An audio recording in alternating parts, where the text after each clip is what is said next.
В общем, Радик 120. Человек приезжал, жаловался на стуки руля. Ну, еще с прошлого года. Но как бы разбирались, смотрели, никаких выработок, ничего нету. Все-таки он настоял, чтобы им поменяли вал. Но шум остался, стук такой мелкий. Он думал, что там типа крестовина стучит.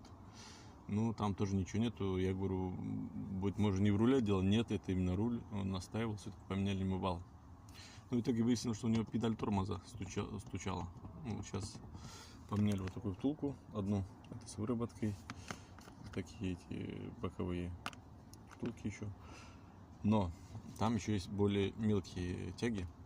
И они, короче, на них выработка. По-хорошему надо снимать педаль, вести токарю, просверлить это отверстие, ставить на бронзовые втулки. И вот этого люфта не будет.